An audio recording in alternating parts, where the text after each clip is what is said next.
Hi, I'm Peter J. Ray. Welcome to Adventures in History. Today's topic is Comedic Pedro, 1965. Now, you can see on the t-shirt I'm wearing has a picture of a monarch butterfly. It reminds me back in the 60s in our subculture in the suburbs, Rocky River, Ohio, in the Cleveland area, butterfly collecting was a big thing among the kids. And now I look back on it and it seems terrible. Why did we do that? I think we were wrong. But anyway, that's how life is. You can only look back and see things. And I guess the adults, I'm sure it was encouraged by adults because as a way, I imagine, of identifying butterflies. But you can do that with a book. And today you hardly see butterflies around. At least I don't. But back then, that was a big thing. The kids had. We all had our butterfly nets, which had a long handle and like a hoop, and then it had the light net around the hoop. So if you saw a butterfly you wanted to catch, you'd run up to it and put the hoop through by the butterfly, and then grab the net and so it couldn't get out. And then you put lighter fluid on the butterfly to kill it. And then we would mount them on these. We had like a glass frame with cotton backing, and you'd put these in your collection, and it was a competition among the kids, and anyway, to me it's too bad, but I don't think they do it anymore, which they shouldn't. We shouldn't be doing this because butterflies are beautiful. They're so peaceful and beautiful, and they don't hurt anybody, and I think they actually are important for the ecology, and they're peaceful, gentle beings, and I wonder why you don't see them now so much. And I think in Central America they'd spend the winter, and I think there have been problems there in terms of where they were living because of population pressures. So anyway, this was it was a competition among the kids, and I remember my older brother Mark, the monarch butterflies were fairly common, beautiful butterfly, and we killed them, horrible, terrible. But I remember one time as a boy, Mark's shouting that tiger swallowtail, which was apparently a rare butterfly. It was like yellow and black. But it was competition, and then these different collections. Our father was big on, as a boy, he'd been big on collecting things. Apparently had a lot of collections that he would take to exhibitions and to show off, and it's competition. He had rocks and stamps and coins, and that was another thing in our childhood, coin collecting. Our father collected coins. Every Friday he'd go to the bank and get coins and bring them home. And we had these coin books where you'd have little openings. There'd be a quarter book and little places where you could put these coins. And to me, that's kind of a boring hobby because there's not much variety with the coins. And quarters, dimes, nickels, pennies, and so forth. And and we used to go, eventually we're going to the Bahamas and bringing back these seashells. I thought that was also kind of sad. Because when down there, they were real pretty where they were. And we'd bring them home, and they just didn't seem to have that, the life was gone, bringing them home. And I'm not in favor of that as well. And kind of like going to the Rock and Roll Hall of Fame, you see Michael Jackson's jacket or whatever, but he's not there, so it's just sort of lifeless. So anyway, we had these collections and also baseball cards. Now, actually, up till now, I love baseball cards and been promoting them in these Cleveland baseball videos we've been making. Yeah, I think that's actually I think more interesting because you're not killing an animal, and and there's all this history and variety, all these different guys who've played baseball. To me, I think that's a wonderful, wholesome hobby.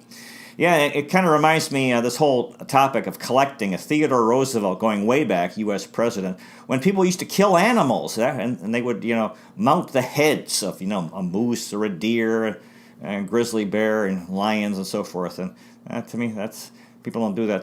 That's not popular now because it's sad, killing these poor animals in the wild. They used to go to Africa, on these safaris to kill. You had to hunt animals, you bring them home, then in your home you'd have these, heads of animals on the walls of your room, of your home, that you could sort of show off to people. But now, my parents went to East Africa with my sister, Patricia, back in 86, '86, and they went on a photographic safari. You don't kill the animals, take photographs of them. I think that's much, much better.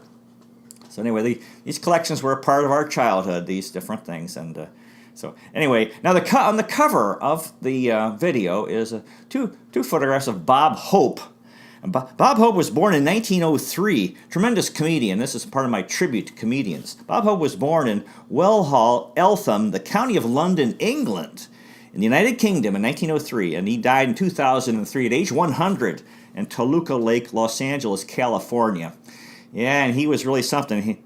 He did all kinds of things: stand-up comedy, vaudeville. He was an actor, a singer, a dancer, and an athlete and an author. He was in 54 feature films. His signature song was "Thanks for the Memory," which he sang at Cleveland Municipal Stadium after the last game in 1993. And then, of course, they tore that stadium down. He was active for many, many years, supposedly from 1919 to 1997. He went on USO tours, visiting American military personnel, back from 1941 to 1991. So he went to like the Second World War, visiting troops, the Korean War, the Vietnam War, the Gulf War, and so forth. Had a tremendous career. He was also a part owner of the Cleveland Indians for over 40 years. That's why these two pictures we picked for the cover. He was in musical movies with Bing Crosby. His family moved to the U.S. when he was 5 years old, and he grew up here in Cleveland, Ohio. He had a brief career as a boxer.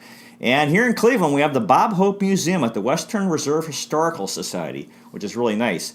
Actually, I saw Bob Hope as a boy in the Boy Scouts back in 1974 in Idaho at the National Jamboree, and he performed.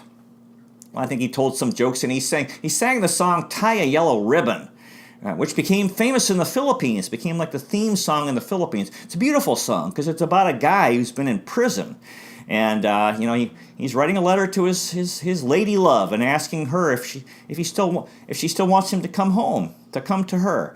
And he says, well, he'll be passing by, and if she wants him to come be with her, to tie a yellow ribbon around the old oak tree.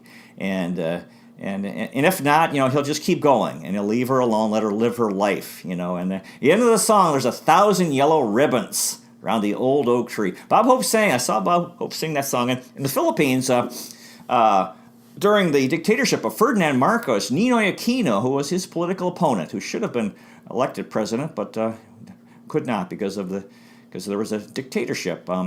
He was in exile in Boston in the U.S., and he was wondering if Filipinos had forgotten him, and he came back and was shot and killed right at the airport after getting off the airplane, and then so they had all these yellow ribbons in his memory to show that they had not forgotten him, that he was loved, and then yellow became the color of the political party of his widow, which eventually, and then they had the overthrow of the Marcos dictatorship. I'll just sing that song briefly if you'll indulge me. I'm coming home, I've done my time, but I've got to know what is and isn't mine. If you receive my letter telling me I'll soon be 3, tie a yellow ribbon round the old oak tree. It's been 3 long years, do you still want me? If I don't see a yellow ribbon round the old oak tree, I'll get on the bus, forget about us, put the blame on me. If I don't find a yellow ribbon round the old oak tree, bus driver, please look for me, 'cause I couldn't bear to see what I might see. And then, this is pretty bad. And then 1,000 yellow ribbons round the old oak tree. So beautiful ending. Yeah, because she wanted him to come back. She forgave him and didn't just tie 1 yellow ribbon, tied 1,000. Beautiful, wonderful story. Now in the news, in 1965, April 19th. Oh, wait a minute here. I've got this thing all... Oh, I'm sorry. January 20th. Lyndon Johnson was inaugurated on January 20th as the U.S. president. He'd been vice president and assumed the presidency, but then he was elected on his own in '64 and was inaugurated on January 20th. On January 30th, the funeral of Winston Churchill was held in London. Of course, he'd been the tremendous leader of Great Britain in the Second World War. February 15th, there was a new flag for Canada, a red, white, and maple leaf design, replacing the Union Jack. I remember my mom's mom talking about that. Yeah, she never liked the new flag, because for her, she had a very strong sense of being British, and she was born in Great Britain. But the Canadians thought, we're an independent country, we should have our own flag, and they finally got one in 1965. My grandmother never liked it. On February 18th, the Gambia became independent in West Africa, a very small country. It was a British colony along the Gambia River. February 21, Malcolm X was assassinated in New York City. Yeah, he'd been this tremendous leader of black Muslims in the U.S. and had falling out with Elijah Muhammad, I believe was assassinated by Elijah Muhammad's men. March 8th, 3,500 American Marines arrived in Da Nang, South Vietnam, the first American ground troops in Vietnam. So this was really you could say the escalation of the very tragic Vietnam War. On April 9th, 1965, the Astrodome opened in Houston, Texas. And it was this indoor stadium. It's pretty hot in Texas for summer for baseball, and I remember we went there. I think my parents, we were on some trip. I think my parents' lawyer convention, and we had a tour. I think they called it one of the wonders of the world. On April 17th, the Students for a Democratic Society (SDS) marched against the Vietnam War in Washington D.C. 25,000 people came.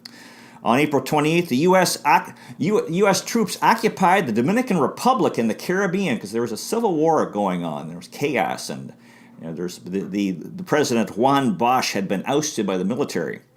May 12th, West Germany and Israel established diplomatic relations. So this was good because there were hard feelings from the Holocaust, but this required forgiveness for the Israelis for what the Germans had done to the Jewish people. On May 25th, Muhammad Ali defeated Sonny Liston in a heavyweight boxing title rematch.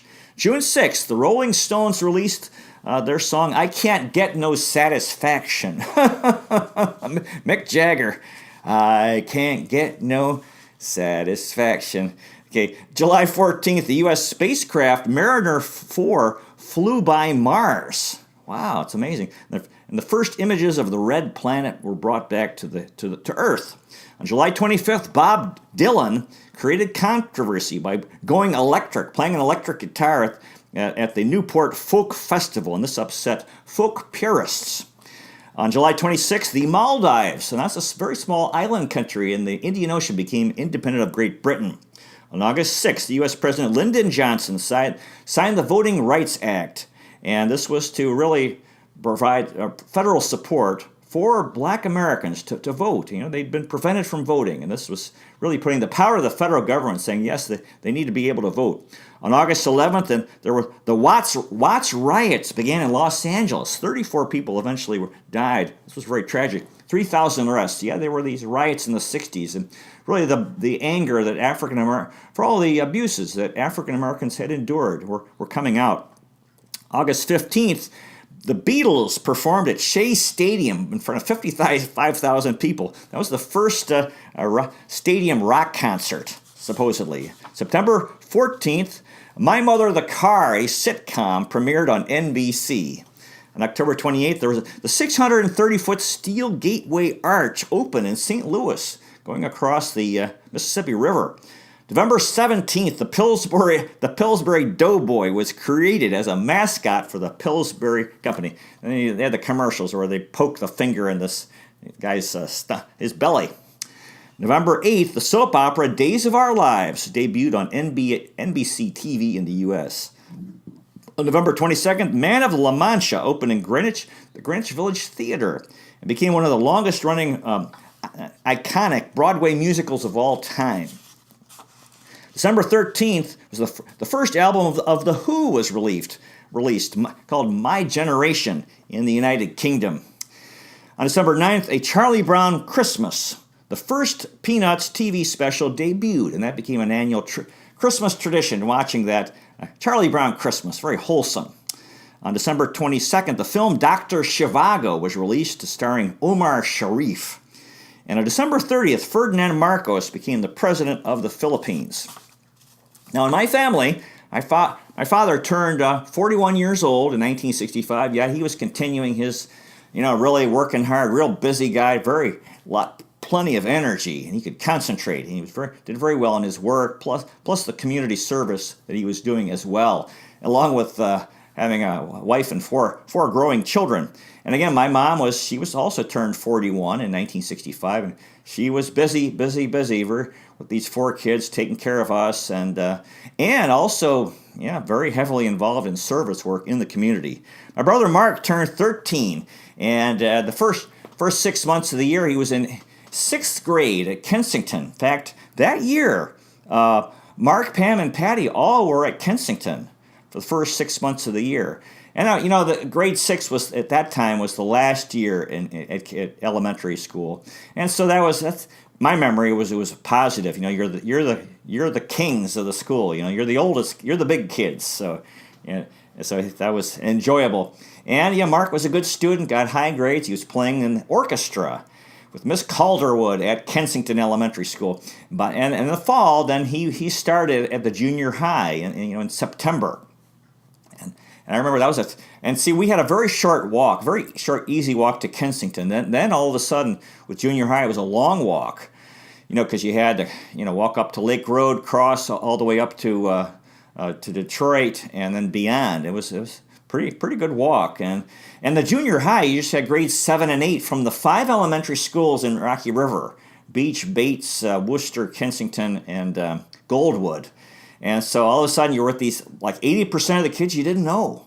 And so I'm sure he had that challenge and dealing with that. And all of a sudden the homework becomes much tougher, and the kids were kind of tough. And so now Pamela turned 11. She was in grade 5. And she and Mark and Pam were going through elementary school together. She was a year behind. They were rivals, and she was a hard worker and a good student, playing the cello. And eventually played the cello, and I don't know what year they started. I think grade 4 maybe in elementary school. And then, of course, in the fall, she was in grade 6. So she was in the group with the kids who were in the top of the school. Now, Patricia, my sister, turned 8, and she was in grade 1 and the first 6 months of the year, and then, of course, grade 2 in the fall. So those 3 kids were going to school together. Now I turned 5, and I still wasn't in school for the first 6 months. Now, although I started kindergarten in the fall, so I never got to be in Kensington with Mark at the same time. But Pam was she was there for kindergarten. She was there. Pam, Patty, and me were together, and it was half day. And I remember my father walked me to school. He held my hand and walked me to school for my first day of kindergarten, and that was very, very nice. And I remember there was a story. Mark was coming. I used to go outside, as a kid. I still wasn't in school. I was outside playing and stuff. And I remember I was too lazy to go inside the house to pee, and so I'd be out peeing in the yard. And one day, not good. One day, Mark was coming home from school with his friends, and they said, "Hey, Mark, there's a kid peeing in your yard. Let's go beat him up." And so they started running toward our home up the hill there on Beechcliff, and then Mark recognized me and said, "Oh well, let's just leave him alone." He didn't tell him it was his brother. So and let's just leave him alone, because it was younger brother Peter. So so that was 1965. I turned 5, and we were this very busy family, and my parents were good people, really good people. And I think that again, I was thinking about those butterflies. Oh, we shouldn't have been doing that, but that's how culture is. People all doing the same thing, and you do what everybody else is doing. That's what we were doing, and now you look back and you think, no, it's not good. Not good. These poor butterflies. But anyway, we were. That's the sort of history, the history of the world. All the things that people have done in large numbers that were wrong, being wrong together. Anyway, so that concludes our talk for today. You might consider checking out our website, Adventures in History with Peter J. Ray at peterjray.com. Thanks again for watching. I really appreciate it. God bless you. Take care, and I'll see you next time.